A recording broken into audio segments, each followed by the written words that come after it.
பல நாட்களா நடந்த ஒரு மிகப்பெரிய விவாதம் அதோட உச்சகட்டத்துக்கு வந்திருக்கு. பண்டைய இந்தியாவோட ரெண்டு பெரிய மேதைகள், ஆதிசங்கரர் மற்றும் மண்டன மிஸ்ரர், இவங்களுக்கிடையிலான அறிவு போர் ஒரு முடிவுக்கு வரப்போகுது. வாங்க அந்த சரித்திர முக்கியத்துவம் வாய்ந்த கடைசி நிமிஷத்துல என்ன நடந்ததுன்னு நாமளும் சேர்ந்து பாப்போம். இந்த ஒரு கேள்விதாங்க இன்னைக்கு நாம பார்க்க போற இந்த முழு நிகழ்வோட மையப்புள்ளியாவே இருக்கு. ஒரு முழுமையான வெற்றி எப்படி வெறும் பாதி வெற்றியா மட்டும் இருக்க முடியும்? வாங்க இதுக்கான விடைய தேடுவோம். அந்த பெரிய விவாதத்தோட முடிவுக்காக எல்லாரும் காத்துட்டு இருக்காங்க. ஆனா தீர்ப்பு ஏதோ சாஸ்திர வரிகள்ல இருந்து வரல. ரொம்ப ஆச்சரியமா இயற்கையோட ஒரு சின்ன அடையாளத்திலிருந்து வரப்போகுது. இந்த விவாதத்தோட நடுவரான உபயபாரதி ரொம்பவே வித்தியாசமான ஒரு தீர்ப்பு முறைய கையாண்டாங்க.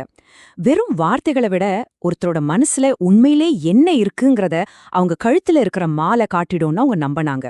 ஒருத்தர் மனசுல சத்தியமோ அமைதியும் இருந்துச்சுன்னா அவங்க போட்டிருக்கிற மாலை வாடாம அப்படியே ஃப்ரெஷ்ஷா இருக்கும். இதுதாங்க அவங்களோட கணக்கு.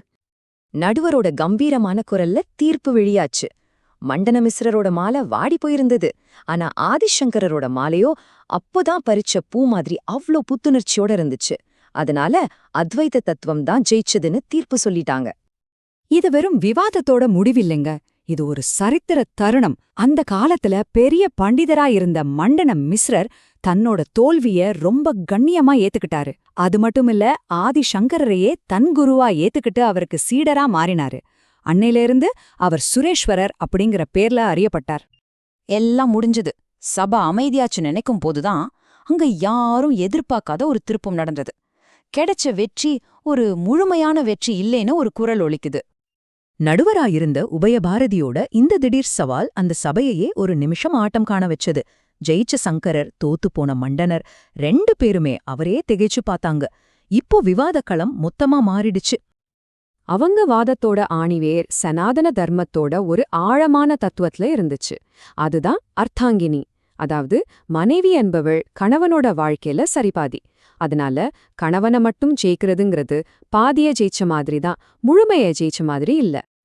இப்போ உபயபாரதி விவாதத்தை வெறும் புத்தகங்கள்ல இருந்து நிஜ வாழ்க்கைக்கு கொண்டு வராங்க. தத்துவத்தை விட வாழ்ந்து பார்த்த அனுபவம்தான் பெருசுன்னு அவங்க சொல்லாம சொல்றாங்க.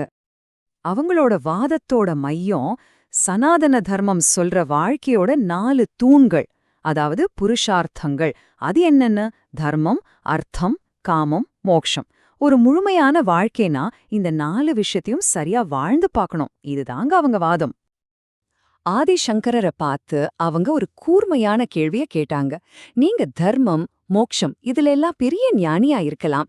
ஆனா இல்லற வாழ்க்கையோட அன்பையும் நுணுக்கங்களையும் சொல்ற காமம்ங்கிற விஷயத்த பத்தி ஒரு சந்நியாசியான உங்களுக்கு என்ன அனுபவம் இருக்க முடியும்? அந்த சபையே அமைதியா இருந்தது. ஆதிசங்கரர் இதுக்கு என்ன பதில் சொல்ல போறாருன்னு எல்லாரும் ஆவலா காத்துட்டு இருந்தாங்க. ஆனா அவரோட பதில் அவரோட அறிவை விட ஒரு பெரிய விஷயத்த நமக்கு காட்டுச்சு. இங்குதாங்க ஆதிசங்கரோட உண்மையான மகத்துவமே நமக்கு புரியுது.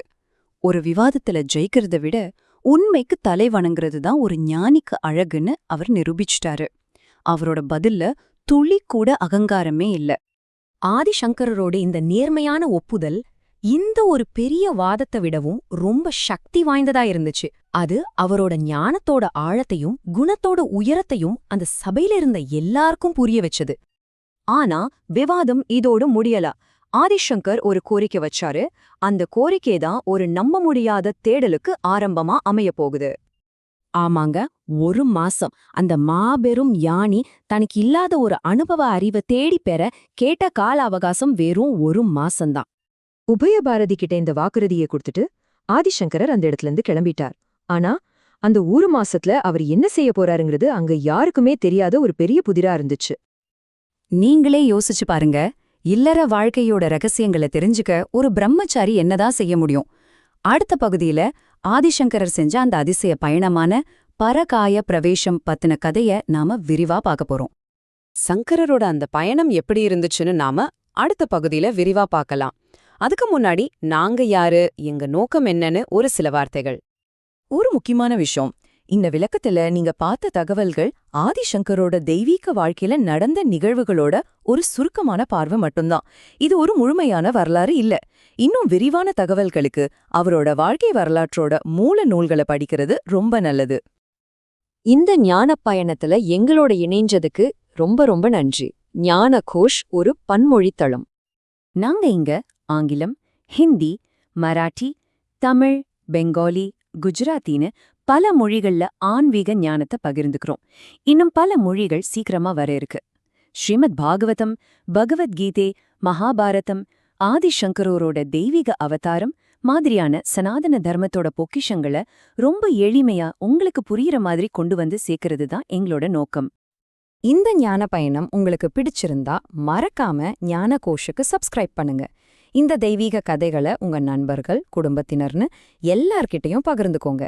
வாங்க நாம எல்லாரும் சேர்ந்து சனாதன தர்மத்தோட ஒளிய எப்பவும் பிரகாசமா வச்சுக்கலாம்.